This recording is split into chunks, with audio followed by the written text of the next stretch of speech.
When GONDIA ARDY fled to this Catholic mission at the height of the sectarian fighting in Bangui, she never thought she'd be here 3 years later.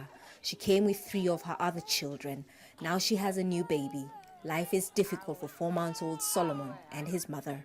I'm struggling. I have no food and have to beg to feed my baby. I can't even take him to a proper hospital. Fighting between Muslim Seleka rebels and anti-Balaka Christian militia started in 2013. Close to 1 million people have since been displaced and many killed. This camp houses more than 2,000 people, all Christians. Many lived in neighborhoods which they say are still unsafe. But it's not just the Christians living in fear.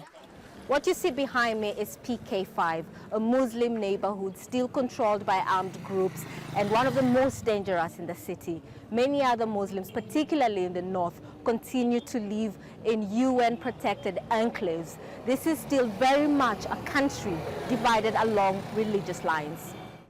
C.A.R. now has a new president, Faustin Touadera, but the government is weak with no proper functioning army or police force. So the 10,000-strong UN peacekeeping mission provides security. But the UN is investigating dozens of allegations against peacekeepers of human rights abuses, including sexually violating and abusing women and children.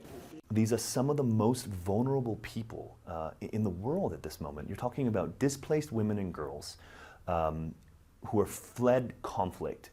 In many cases, their families have been either displaced and they can't find them, or their families have been killed. Their homes, in many cases, have been burned to the ground. HELI CHANCELLA says that most people in camps are just desperate for food and money to sustain themselves.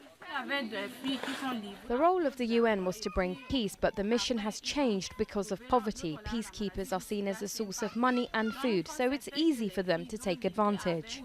Back at Gondia's tent, it's baby Solomon's nap time. His mother says that for now, she's more concerned about her children's next meal. Catherine Soy, Al Jazeera, Bangui in Central African Republic.